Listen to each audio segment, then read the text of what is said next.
I'm down here in south central Montana, here in Hardin, Montana. It's about 40 miles south of Billings, if you're familiar with that area at all. Oh, yeah. Spent some time over there in Missoula, Montana, and just hanging out in Montana for a little bit there. Still got family over there. Okay, yeah, roger that. Well, this is my first contact with Alaska. It seems like all the DX I've been getting's pretty much been to the East Coast, so it's kind of nice to get something going west here. Roger, yeah. No, you sound good. Yeah, I'm surprised you didn't get nothing up to the left coast here. Ain't no lefty up here, though, but might be on the left coast, but we're in the northwest corner of the true northwest corner of the good old US of A. Yeah, roger that. I would definitely like to take a trip to Alaska and do some fishing up there. I think that would be amazing. Yeah, my folks moved out of here and moved down to Missoula long time ago. Well, roger that. Well, what is it that you do up there in Alaska? Say that again. Got another guy out there playing. I think he's just playing around once again, but trying to plug people's ears.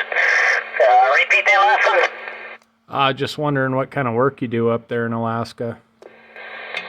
Oh, I work for the state. I'm one of them union boys that works for the state. Oh, roger that. Well, I appreciate you coming back to me there. Kind of excited that there's some little bit of nighttime conditions happening here, and I figured I'd give you a try. Yeah, well, it's really good conditions, and it'd be better if that moron out there wasn't playing games with everybody, but he just one of them annoying little gnats that won't go away. It sucks to be him, I guess. He got no friends or nobody to actually talk to and use his radio to talk to, you know. But it is what it is. Yeah, roger that. I'm definitely not picking him up on my end, so he's definitely no bother to me. All right, lucky you. Yeah, there's a lot of guys are saying they can't hear him, and thank goodness. I mean, lucky them, but yeah, it's all right. I just got to swing the house a little bit to the south, and he disappears, so I figured it out. It works for me. Yeah, roger that. Well, what kind of radio are you talking on, and antenna and everything? The antenna's a flat-size 7-element homebrew pieced together. I have a whole bunch of different antennas that we had laying around at one time, and the radio's an old 1971 Palomar Skipper 71B, old 23 upper lower 23 channel, but I've got a Siltronics 90 VFO bolted to her. Well, that sounds like a pretty good deal there. I'm all about the homemade stuff. I built myself a homemade dipole here a few weeks ago and messed around with it for a bit, and eventually ended up turning it into a quarter wave ground plane, which didn't work so well, but it's always fun to experiment. Oh yeah, I got a lot of antennas around the house, but I use this one the most. Sometimes I'll go over to the ground plane. I do have an SPT 500, one of the old high gain ground planes, but for DX and stuff like that, I like to use the big beam. Yeah, roger that. I don't have a beam yet. I'm running a Sirio Starduster 400, so it's a vertical antenna, but man, it really seems to be working good for me here.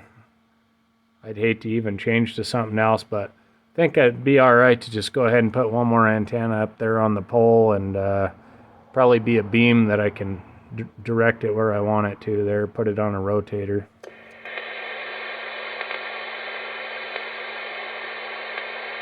Yeah, I've actually had one of them, the 400 Starduster first. I've actually had the original Starduster long time ago, and when I saw that many years ago, when I seen that Serial come out with that new one, I bought them a long time ago too, and it does great, you know, low, high angle takeoff, and great for bouncing over the mountains. So, but it did not survive the winter up here, so it kind of became parts and pieces, and still got the parts and pieces to it, but no longer functional.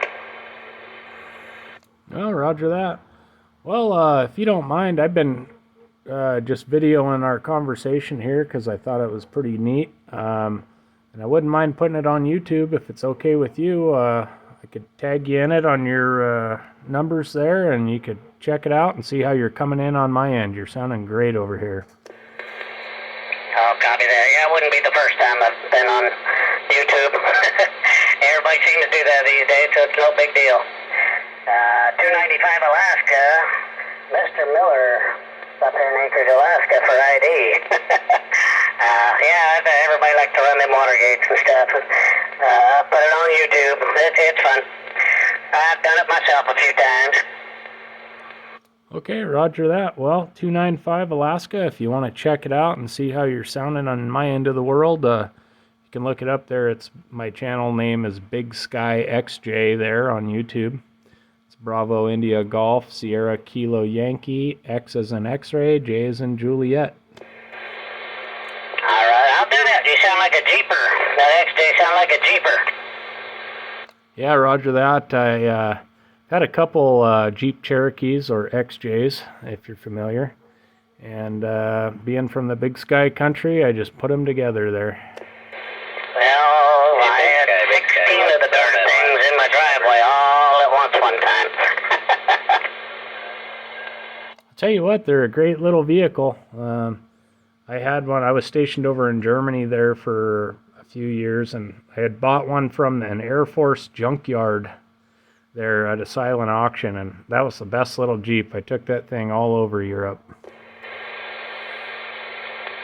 Roger. Yeah, we used to build them, swap parts around, build them, and off-road them. We started Alaska Tough Trucks up here, off-roading club, and the wife and the daughter still drive an XJ, and shoot, my little brother, he was down in Montana, now he's next to, he's over there in Washington. He got into building the big off-road XJs as well. Yeah, roger that. Well, the cool thing with an XJ is you don't have to reinvent the wheel on anything. Anything you ever want to do to it, you can just pretty much go on the internet and find about 1,000 different ways that people have done it. Yeah, boy, ain't that the truth. And most 99% of the parts are all interchangeable throughout the years. Yeah, roger that. When I was over in Germany, that one that I had there ended up blowing an engine on me. I lost oil pressure going down the Autobahn, and I think it spun a bearing there, but ended up throwing a rod right through the side of the block there, and even being over in Germany, I was still able to find an engine to put in there. Oh yeah, it's crazy, yeah. I mean, they're out there. They're interchangeable. The parts, everything, from year to year. Well, that's the nice part. The older V6 models, well, they kind of sucked. but once you get up to the straight inline six and even the 4-cylinders, you know, they were a lot of interchangeable parts and stuff throughout the mirrors. Yeah, they do seem to be pretty indestructible. That 4.0 is a pretty good engine.